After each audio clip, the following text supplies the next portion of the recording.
Hola, soy Dale Yerton. Bienvenidos a este estudio que llamamos Porque lo digo yo. Estamos tratando el tema de la autoridad espiritual y estamos viendo los diferentes aspectos. Y hoy vamos a hablar sobre el propósito. El propósito del poder.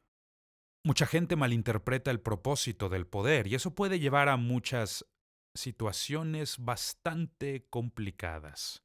El poder sin propósito es un desperdicio y es muy peligroso.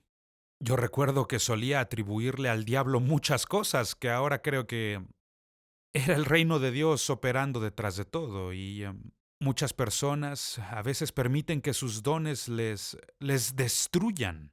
Qué gran tragedia que Dios dote a alguna persona y en vez de lograr algo grandioso para el reino de Dios, terminan destruyéndose a sí mismos. Y esta es una de las grandes razones, porque tienen poder, pero no entienden el propósito de ese poder, y ultimadamente se convierte en algo muy peligroso que los destruye.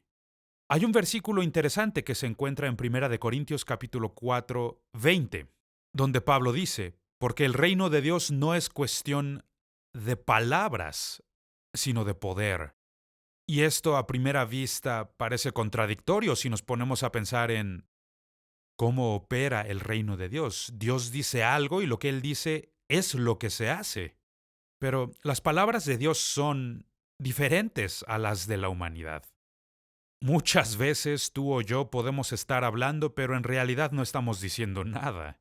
Alguien dijo una vez, cuando todo se haya dicho y hecho, se habrá dicho más que lo que se ha hecho.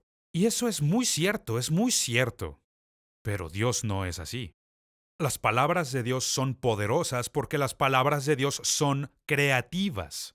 Cuando Dios dice hágase algo, eso es exactamente lo que va a hacerse. Por ejemplo, en Génesis capítulo 1, versículo 3. Y dijo Dios que haya luz, y la luz llegó a existir. Hay una gran diferencia entre la palabra de Dios y las palabras de los hombres y mujeres. Una gran diferencia. La palabra de Dios siempre va a estar conectada con un propósito. Y seguramente estás al tanto de que el Nuevo Testamento originalmente fue escrito en el idioma griego, en griego antiguo, y esto fue algo bastante inteligente y bastante sabio. ¿Por qué? Porque el griego es muy sofisticado y tiene tantas palabras distintas para definir una sola palabra o concepto, por ejemplo, el amor. Hay 5 palabras para describir el amor, y es lo mismo con el poder. En el griego antiguo existen 5 palabras distintas que simplemente se traducen como poder en la mayoría de las versiones bíblicas. Poder. Y Dios hace esto porque intenta comunicarse con nosotros. Y esta es una de las grandes dificultades que se le presentan a Dios. El comunicarse con nosotros y ayudarnos a comprender. Por eso nos da estas 5 palabras griegas, traducidas como poder, que nos ayudan a comprender la manera en que el reino de Dios opera.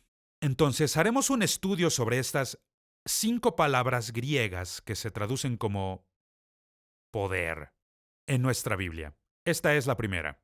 La primera es la palabra dunamis, dunamis. Y esta es probablemente la palabra o el término más común traducido como poder. Por ejemplo, en Hechos capítulo 1, verso 8, Jesús dice, pero recibiréis poder. Esa es la palabra dunamis. Cuando haya venido sobre vosotros el Espíritu Santo, y me seréis testigos. Esta era una palabra comúnmente usada una y otra vez. Por ejemplo, en Hechos capítulo 4, versículo 33. Y con gran poder los apóstoles daban testimonio de la resurrección del Señor Jesús, y abundante gracia era sobre todos ellos. Esta es la palabra griega dunamis, dunamis. Esta palabra simplemente significa energía o poder, fuerza, gran fortaleza o gran habilidad. Se refiere a esta energía que se libera. Por ejemplo, la palabra dunamis y la palabra dinamita están conectadas. La palabra dinamita se origina de esta palabra, dunamis. Pero no se refiere a una barra de dinamita como en las caricaturas. No, no está hablando de esto para nada. La palabra dunamis se refiere a la energía que es liberada cuando la dinamita explota. Entonces hablamos de una energía divina que es liberada a través de nuestra vida. Es la energía de Dios que es liberada en la gente. Dunamis, energía divina. Y el propósito de esta es dar cumplimiento a los propósitos de Dios. No se trata de ser un presumido espiritual. No está ahí para que nosotros estemos regodeándonos y presumiendo el grandioso don que nos ha dado. No, ese no es el propósito. El propósito de Dunamis es darte la energía divina para así cumplir con el propósito que Dios ha establecido. Esta siempre es la manera en que esto opera. Así que al hablar de Dunamis estamos hablando de la energía que viene de Dios, una energía espiritual, una energía divina que se libera en la gente o a través de la gente para cumplir con los propósitos de Dios. Dunamis. Veamos ahora la segunda palabra. La segunda palabra griega para poder es exousia. Exousia. Y la palabra exousia en muchas versiones modernas se traduce como autoridad. Y esto es muy preciso. Por ejemplo, en Mateo capítulo 28, versículo 18, dice: Jesús se acercó entonces a ellos, es decir, a sus discípulos, y dijo: toda autoridad. Hay versiones anteriores que traducen esta palabra como poder o potestad. Se me ha dado toda autoridad en el cielo y en la tierra. Y esta palabra griega es completamente diferente a dunamis. Es exousia. Y esta se refiere a la autoridad de Dios.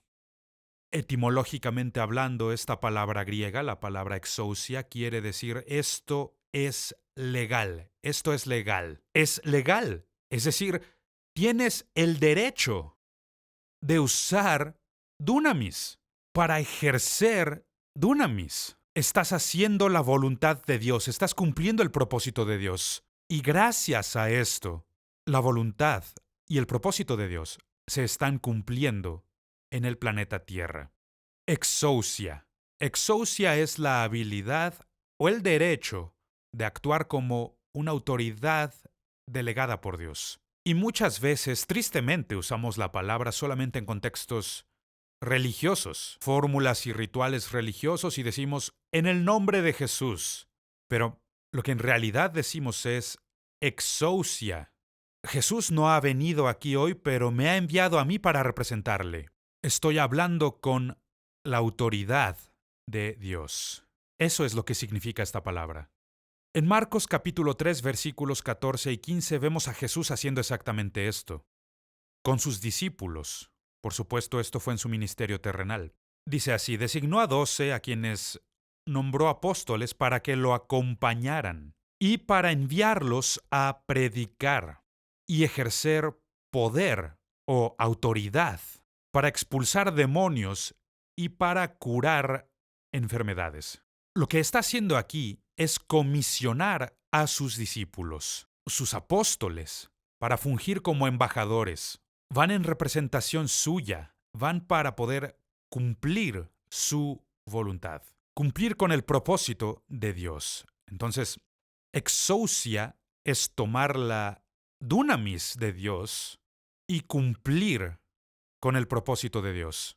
Y esto me lleva a nuestra tercera palabra. La tercera palabra griega que se traduce como poder es la palabra ischus. Ischus. Y aquí usamos una ilustración de un tanque de guerra, uno de los tanques más poderosos de todo el mundo, y tiene un asombroso poder. Es maravilloso el fuego que tiene. Es decir, cuando este tanque se acerca al campo de batalla, va a cambiar la ecuación entera. Ischus. Entonces esta es la tercera palabra griega que se traduce como poder. Un buen ejemplo de esta palabra se encuentra en 2 de Tesalonicenses capítulo 1 versículo 9. Y aquí está hablando del final de los tiempos. Ellos sufrirán el castigo de la destrucción eterna, lejos de la presencia del Señor y de su glorioso poder. Poder. En esta particular instancia, la palabra poder es iskus. Iskus, la gloria de su poder manifestado. Eso es. Vamos a ver otro ejemplo de esta palabra. En Efesios capítulo 1, versículo 19. Dice así: ¿Y cuán incomparable es la grandeza de su poder? Es decir, su dunamis, a favor de los que creemos. Ese poder es la fuerza grandiosa y eficaz. Y esto no es ni dunamis ni exousia. Esto es iskus. Iskus, la fuerza grandiosa y eficaz. Esa es la palabra, iskus, que Dios ejerció en Cristo cuando lo resucitó de entre los muertos y lo sentó a su derecha en las regiones celestiales. Aquí dice que la resurrección de Cristo Jesús fue una fuerza grandiosa y eficaz, manifiesta, gran poder que es revelado cuando lo levantó de entre los muertos. Permíteme darte otro ejemplo de esto. Y este está en Efesios capítulo 6, versículo 10, que dice lo siguiente: Por último, fortalézcanse con el gran poder del Señor, en el poder de su fuerza. La palabra griega que se traduce como poder en este versículo es iskus. Iskus. ¿Y de qué está hablando con iskus? Veamos qué significa. Iskus es la habilidad, la fuerza, la fortaleza, que proviene del ejercicio de dunamis y exousia.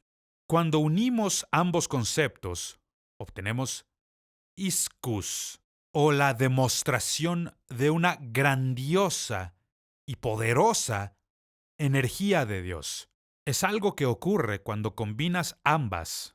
La energía divina de Dios con la autoridad de Dios va a producir este iskus, esta gran victoria en nuestra vida. Entonces, literalmente, esto es lo que significa. La palabra iskus significa prevalecer grandemente. No es una pequeña victoria, no. Esta es una gran victoria. Así como la resurrección de Jesús de entre los muertos. Una gran victoria se ha hecho manifiesta y se le llama un iskus en nuestra vida.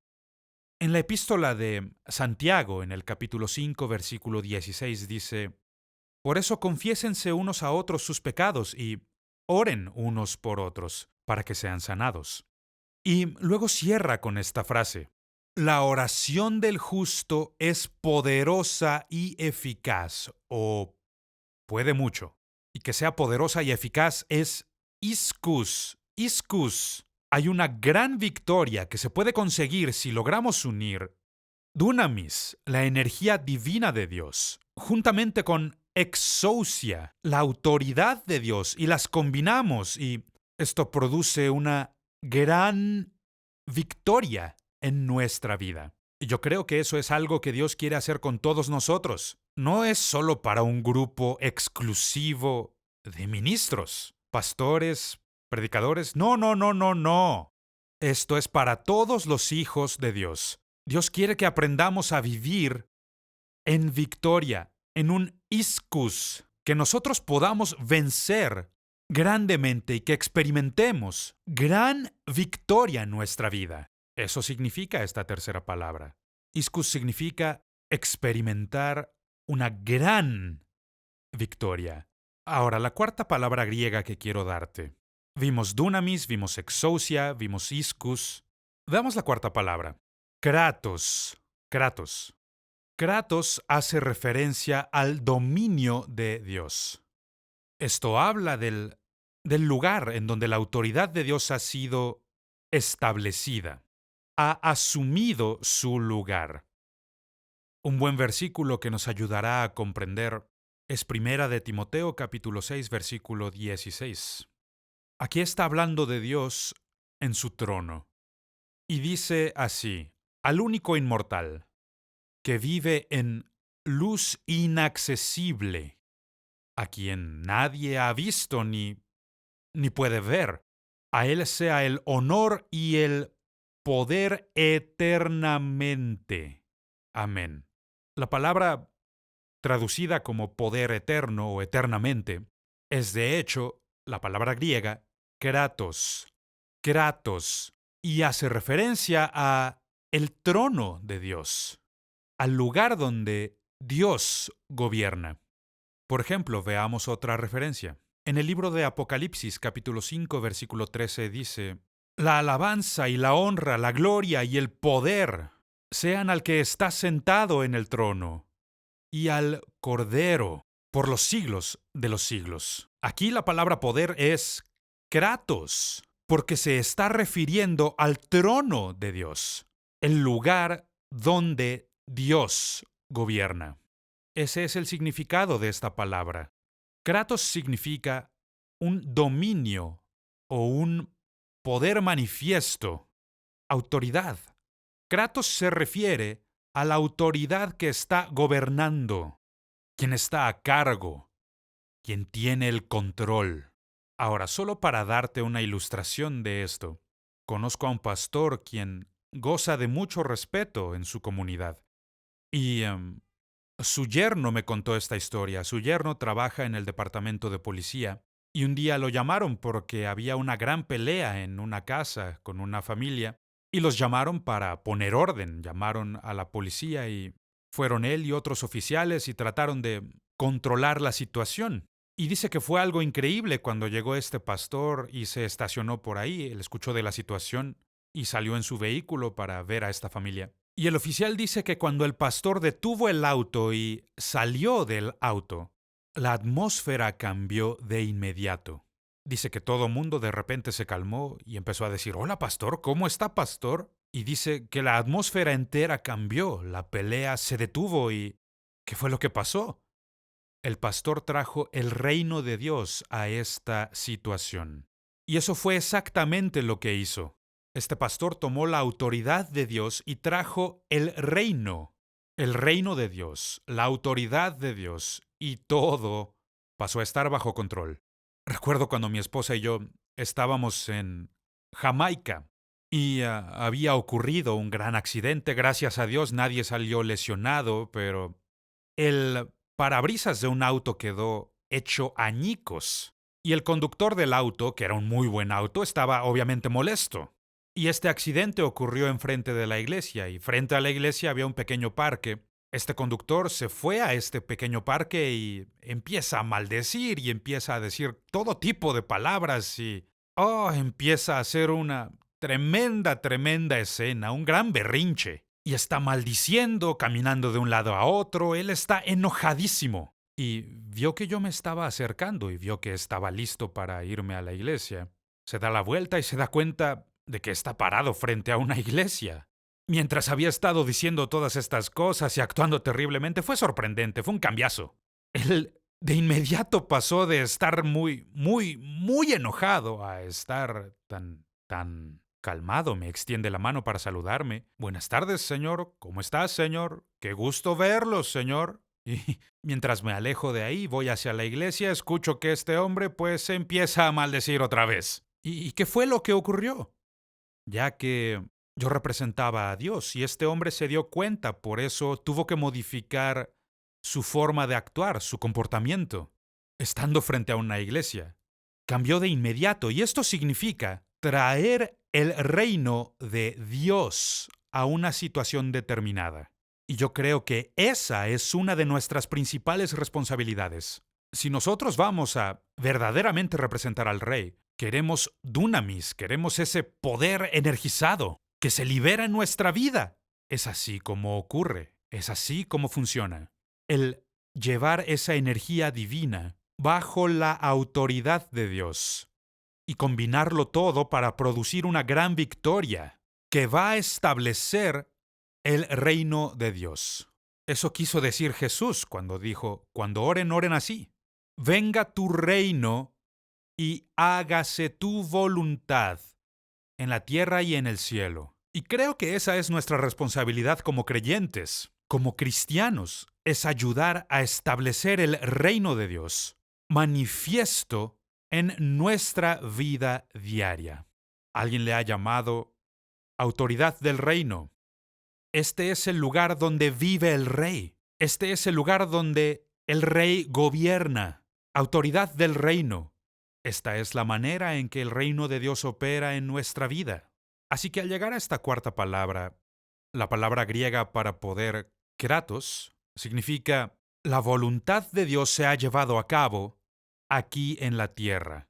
Y en ese tiempo y lugar específicos. Y yo sé que estamos hablando de un reino espiritual, pero el reino espiritual toma autoridad y la voluntad de Dios se ha llevado a cabo. Yo creo que esa es la voluntad y el propósito de Dios para todos y cada uno de nosotros, que seamos los representantes de Dios, representando a Dios bajo su autoridad, haciendo la voluntad de Dios y estableciendo su reino espiritual aquí en la tierra.